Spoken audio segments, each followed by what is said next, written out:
It's good. It's good to be back in the Big East tournament. You know, there's always been something special about it.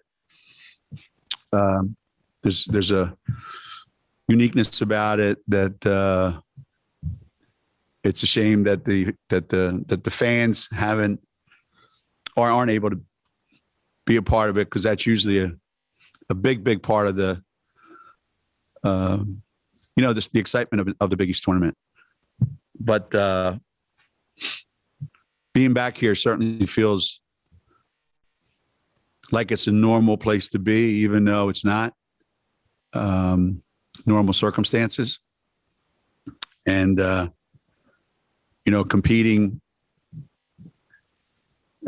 under certainly not optimum circumstances, and have our team play, I thought, as well as we played, especially defensively. I was really, really proud of what we did and how we did it. Sometimes, you have players that are,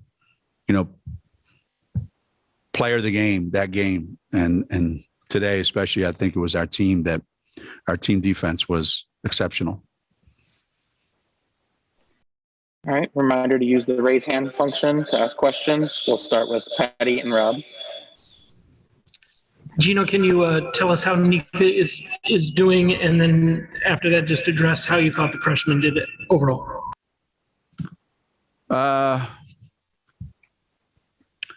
Nika, not sure. We'll probably know more, a little bit later. But right now, it's an ankle sprain. How extensive, we don't know. We'll know soon.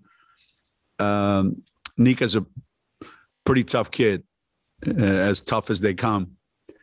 So if I were to bet, which I'm not, because obviously that's against NCAA rules, even though we're in a casino here.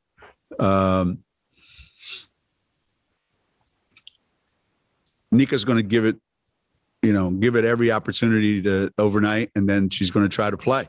And if she doesn't play, it's because it's serious. So we'll know more a little bit later. And in terms of the overall performance of your freshman tonight?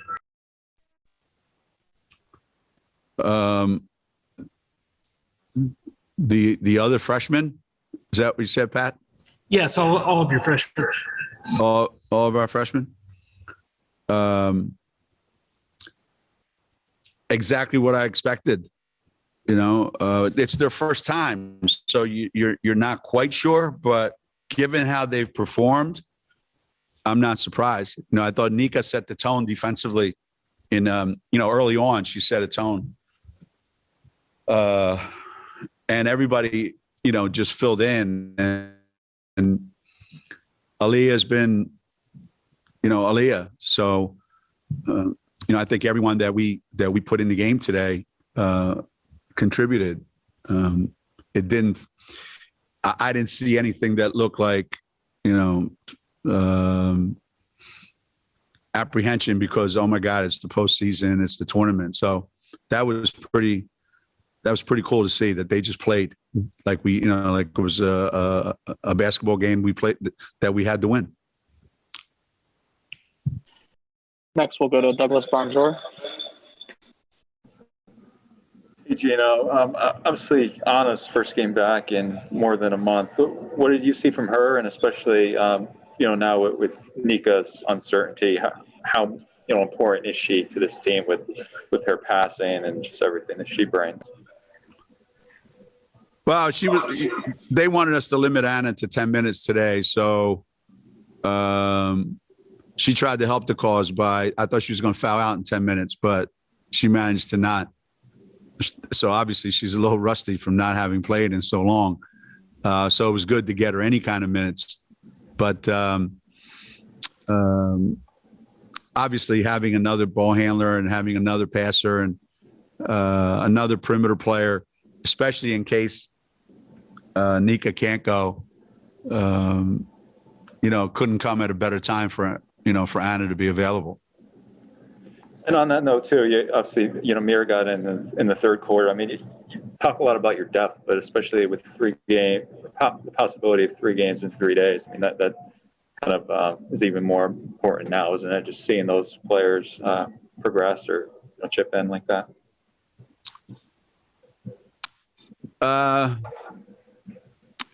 Yeah, we feel like we have conditional depth.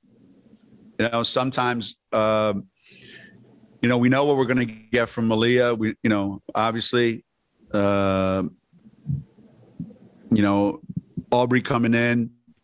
Hopefully we get great minutes, however many there are of those. Anna, same thing. Mir.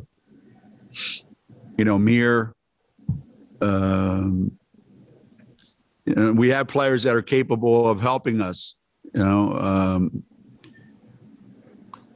Sometimes it looks like why don't you play them more, and other times it looks like there's a big huge drop off between our first 5 and then some of our next group. So today was a good way to get their feet wet, and hopefully tomorrow they'll add to that. Thanks. We'll go to Alexa Filippo.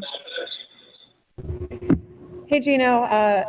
After Monday, when you guys scored 2 points, 2 fast break points, you guys, I think, had 30 today, and it looked like the transition game was probably working better than the half court. How would you was that an emphasis going back into the postseason to get that part of the game going? And how do you feel at the same time about the team's ability to execute in the half court? Yeah. The transition was, again, our defense was better in terms of creating those opportunities. Against Marquette, we didn't create as many defensive opportunities. I mean, Marquette didn't score a lot of points. We rebounded the ball a lot against Marquette, but today we caused a lot of live ball turnovers. That gave us an opportunity to get out and run.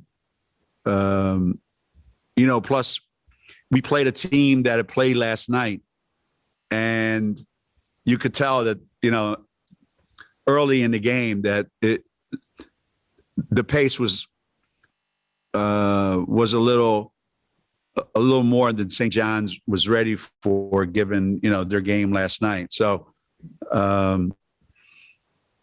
that's what you have to do. You have to create transition baskets for yourself. They're not just going to happen on their own. You have to make them happen. Otherwise, it's a half-court game, and I don't think anybody can be any good in a half-court game. I don't care who you are. You're not going to be able to score enough points. If you come down and let the defense set up and think that you're going to, just run your plays, that's not going to happen. So today I thought was a pretty good example of both. Our half-court offense is never going to be great. It's not going to be like you're used to seeing from years ago. It's just not. We have too many players that are new to this. So sometimes it's going to be good, sometimes not so good. But if our defense can create some transition baskets and second shots, which I thought that first half, Aaliyah and Liv picked up right where they left off Monday night against Marquette.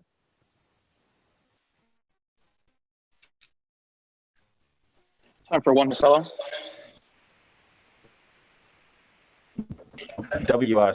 Student radio at St. John's.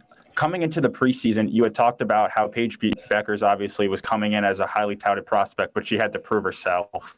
Well, she swept Big East Player of the Freshman of the Year so far every week. She set the freshman assist record with 131 in 21 games. I was just wondering if you're ready to at least rank her amongst the players that you've coached over the 30 years at UConn.